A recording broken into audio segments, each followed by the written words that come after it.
Several months ago, I put out a video that identified a problem with this Atwood heater where it was not shutting off, and promised you guys a part 2 as to how to fix it.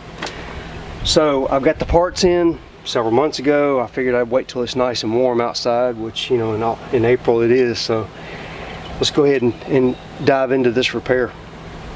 First thing you want to do is inside you want to pull the fuse for your furnace. Take the 4 bolts off of this. The 6 bolts that hold this cover on. I'm sorry, screws. There's going to be 1 screw that's holding this panel in right here. Pull that out. I'm going to set you on a tripod for everything else. What Atwood has done is sent me a new board because this one's fried. It got water. Water was resting down in here, pooling up on this shelf, and the bottom of the contacts are all, you know, shorted out. So what Atwood has done is developed a retrofit kit that gives you a new board and a bracket and a way to install this board up out of the pool of water. I don't know why they couldn't just eliminate the possibility that water sits in here, but you know, the kit is free. If you know, you call the number that I did and talk to them and give them a serial number and all that, they know it's a problem. It's been a problem for 5 or 6 years now. So the solution was to put a band-aid on it instead of fix the problem, I guess. I don't know, maybe the newer furnaces are developed differently. So what you do is remove the screw. There's going to be a screw right here. There's going to be a zip tie that's holding all this stuff together. You're going to have to go ahead and cut that. Pull this board out. I would recommend take your camera, phone, whatever, snap a picture of the current location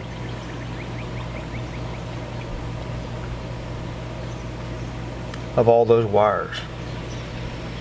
All 3 of them. You're actually going to remove 4 wires. That one right there comes off as well. Okay, so now you've got that. Pull the board out. Pull the wires off.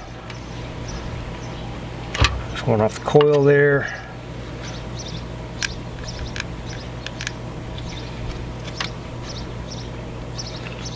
That one. And this black wire with the blue terminal on it, that comes off. Okay. Your switch has to come off, so you got to pull the wires off the switch.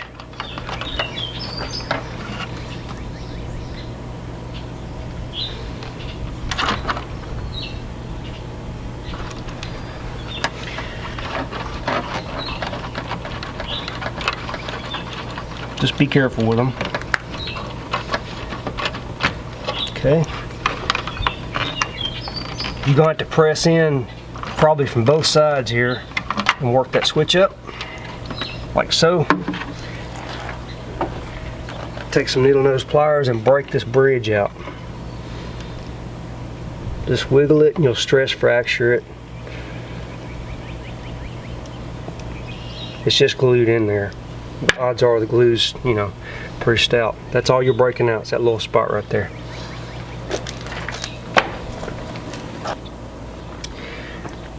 You're going to end up with all of your wires in this upper compartment. Just send the black wire and the blue and the red wire up through the slot you just created. I'm going to do things a little bit out of order. I want to go ahead and drill the hole that's required to fasten this board to the side of the housing here. This ledge is actually going to go right here, right there, under that. You'll know if you've got it right. If you install this incorrectly, if you just go in and up, you'll notice that you'll see that shelf in this long slot right here. If you bring it out and back in like that, there's a wide open hole right here. That's going to be correct. So hold it in place. Take a small drill bit.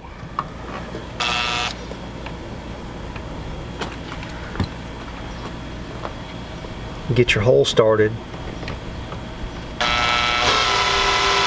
That should be good. That just tells you where the hole is.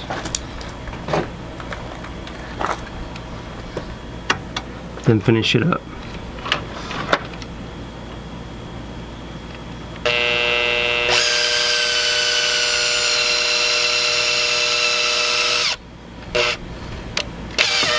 Okay.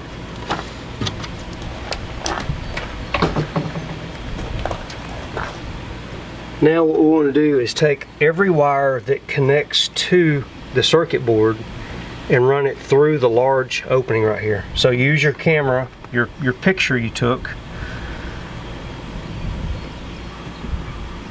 So we know that this one with the blue connector goes through.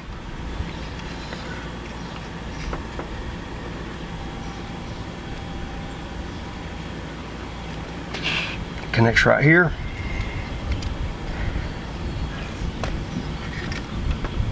This red one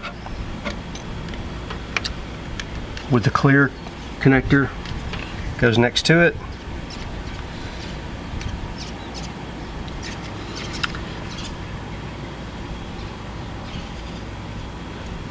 It's going to be,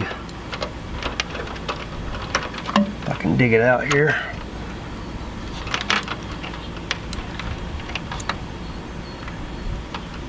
Run this one to the top of the contactor.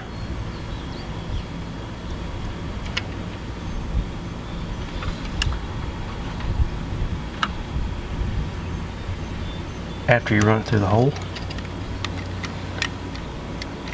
Thanks for catching me, whoever caught me there. I heard you.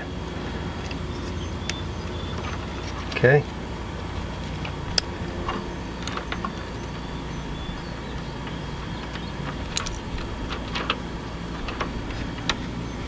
And the connector.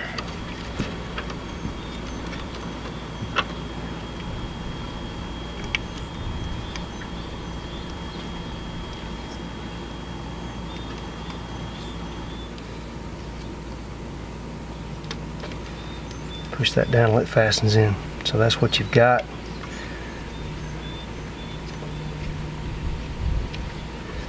There. Now they say to run this motor wire, the black wire with the blue connector, to run it through here as well. I ended up disconnecting all of the ground wires off of this terminal block that's on the blower housing, just because everything was all tangled up and wouldn't allow me to do what I needed to do. In the end, what you want to end up with is every wire that is not connected to this switch goes through this large hole. The wires that are connected to the switch go through the small hole. Once you get those connected, or once you get those routed properly where they'll still reach everything they need to reach, go ahead and reconnect all of your ground wires, the black wires that were on the terminal block. It's all just the same connection. It doesn't matter what goes where. I mean, you ought to just keep it the same, just because that's where the wires are routed.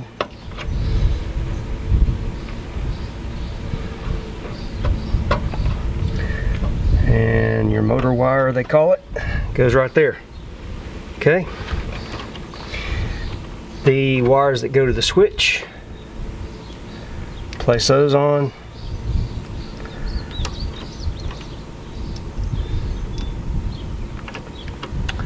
And run those up in the hole.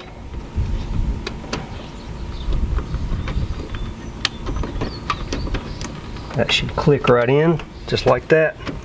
Now you just got to put your screw in.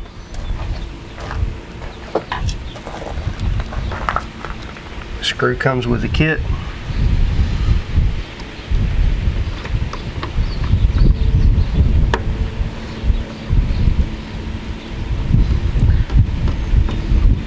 Don't run it in too tight, you're just messing with plastic here.